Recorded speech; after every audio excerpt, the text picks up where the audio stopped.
Hello, ladies and gentlemen. Greg Mikulowski from ForexLive.com. This is a Forex Quick Look. I'm going to take a look at the dollar versus Canada. Today's date is May 8th, 2024. Let's get started.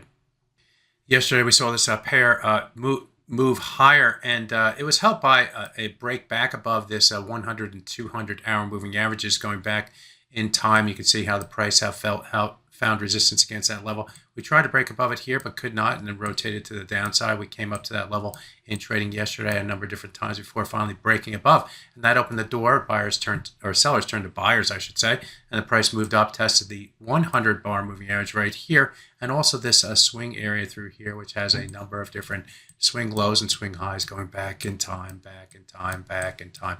You get my point with all these different arrows right through here, where the price either found support or resistance against this area between 1.3715 and 1.37275.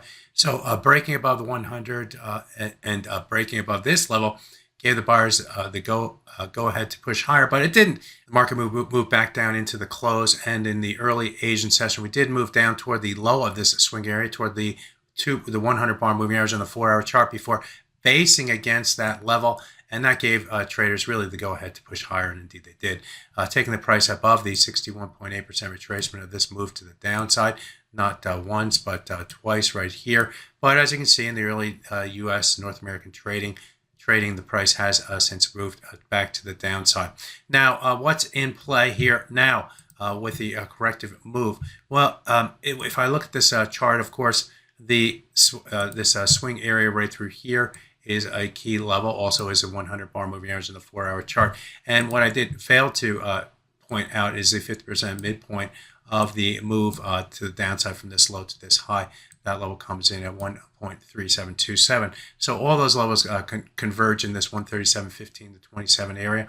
And as long as the price, for buyers, trading the break to the upside, as long as the price can remain above that area, the bias remains more to the upside, with the 61.8% retracement as the next target to get to and through, and then we start to look toward our high prices from last week's trading at 137.827. Just for giggles, let's take a look at the daily chart in this currency pair, and what we see in this pair, or in this chart, is really the ups and downs that we've seen in the dollar versus Canada over time. We are trading above the 100 and 200 day moving average. Those are in the rearview mirror, well down lower.